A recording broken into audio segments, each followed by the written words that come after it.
Hi guys, this is Waris Khan and wish you वर्संग everyone. फिर से आपके समक्ष प्रस्तुत करने जा रहा हूँ भारत के महान व्यक्तित्व रखने वाले वह व्यक्ति जिनके जन्मदिवस को आज भी राष्ट्रीय युवा दिवस के रूप में मनाया जाता है। आप हैं भारतीय संत स्वामी विवेकानंद। तो चलिए जानते हैं संक्षिप्त रूप में इनके जीवन तथा उनके द्वारा दिए गए बहुमूल्य विचार। तो चलिए वीडियो को शुरू करते हैं।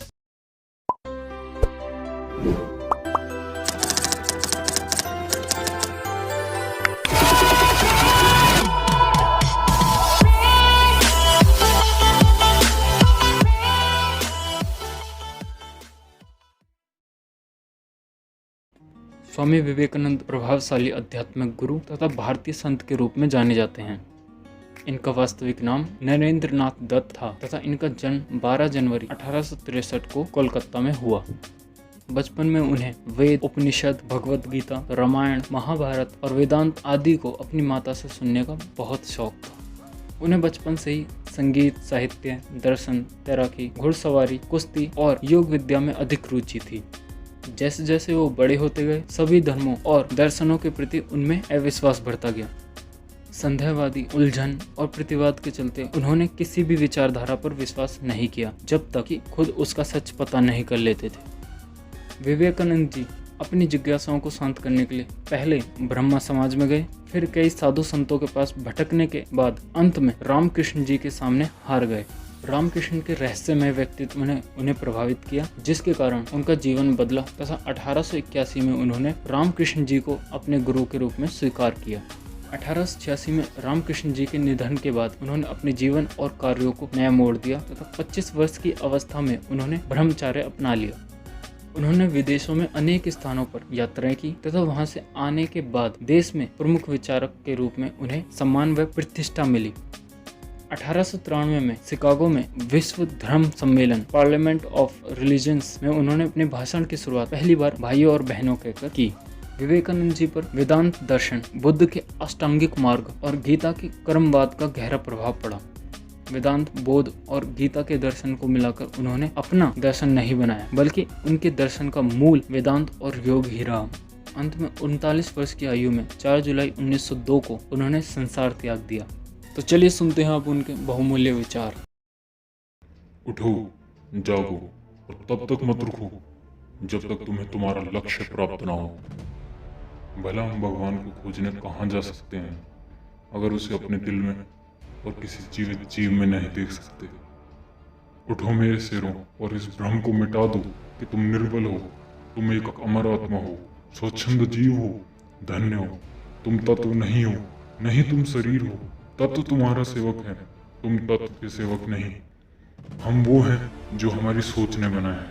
इसलिए इस बात का ध्यान रखिए कि आप क्या सोचते हैं, क्योंकि सब तो गौण है पर विचार हमेशा जिंदा रहता है। जिस दिन आपके जीवन में कुछ समस्या ना आए तो समझ जाइए आपका जीवन गलत पथ पर है। सबसे बड़ा धर्म है अपने स्वभाव के प्रति सच्चा होना, खुद पर यकीन करना।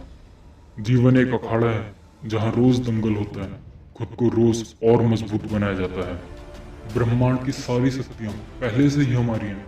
वो तो हम ही हैं जो अपनी आंखों पर हाथ रख लेते हैं और फिर रोते फिरते हैं कि कितना अंधेरा है। जब लोग गाली दें तो उन्हें आशीर्वाद दो। सोचो तुम्हारी कमी को बाहर निकाल कर वो तुम्हारी कितनी मदद कर रहे हैं। जिस तरह विभिन्न स्रोतों से उत्पन्न धाराएं अपना जल समुद्र में मिलाती हैं, उसी प्रकार मनुष्य द्वारा चुना गया हर मार्ग, चाहे अच्छा हो या बुरा हो, भगवान तक जाता है। वेट गाइस, अगर आपको कोई भी कोटेशन अच्छी लगी है तो उसे नोट करने का कष्ट ना करें, बिकॉज इन सभी कोटेशंस का text version plus high quality image version already collections person की ऑफिशियल वेबसाइट पर है। आप चाहें तो वहाँ से अपने व्हाट्सएप स्टेटस या फेसबुक स्टोरी या फिर कहीं पर भी शेयर कर सकते हैं। लिंक डिस्क्रिप्शन में है। Thank you. असल में नास्तिक वो है जिसे खुद पर भी यकीन नहीं, किसी की भी निंदा ना करें। अगर आप मदद के लिए हाथ बढ़ा सकते हैं तो जरूर बढ़ाएं। अगर नहीं बढ़ा सकते तो अपने भाइयों को आशीर्वाद दीजिए और उन्हें उनके मार्ग पर छोड़ दीजिए। जो आग हमें गर्मी देती है वो हमें नष्ट भी कर सकती है, और इसमें आग का कोई दोष नहीं है। श्री कृष्ण कहा करते थे, जब तक मैं जीवित हूँ तब तक मैं सीखता हूँ। वह व्यक्ति या वह समाज जिसके पास सीखने के लिए कुछ नहीं, वो पहले से ही मौत के मुंह में है। तुम्हें अंदर से बाहर की तरफ विकसित होना है। कोई तुम्हें पढ़ा नहीं सकता, कोई तुम्हें आध्यात्मिक नहीं बना सकता। तुम्हारी आत्मा के अलावा कोई और गुरु नहीं है। जब कोई विचार पूर्ण रूप से आपके दिमाग पर अधिकार कर लेता है, तब वह वास्तविक, भौतिक या मानसिक स्थिति में बदल जाता है। इसलिए अच्छा सोचें, सकारात्मक सोचें। वास्तव में जीवन वह जीते हैं जो दूसरों के लिए जीते हैं। कभी मत सोचिए कि आपके लिए कुछ असंभव है। ऐसा सोचना सबसे बड़ा विधर्म है। अगर कोई पाप है तो यही है, ये कहना कि मैं निर्बल हूँ, मैं कुछ नहीं कर सकता। यदि खुद में लाख कमियों के बाद भी मैं खुद से प्रेम कर सकता हूँ, तो दूसरों में थोड़ी बहुत कमी की वजह से उनसे घृणा कैसे कर सकता हूँ। शक्ति जीवन है, निर्बलता मृत्यु है। विस्तार जीवन है, संकुचन मृत्यु है। प्रेम जीवन है, द्वेष मृत्यु है। आई होप गाइस आपको हमारी ये वीडियो पसंद आई होगी। अगर पसंद आई है तो इसे लाइक कीजिए, चैनल को सब्सक्राइब कीजिए और नोटिफिकेशन बेल को दबाना मत भूलना।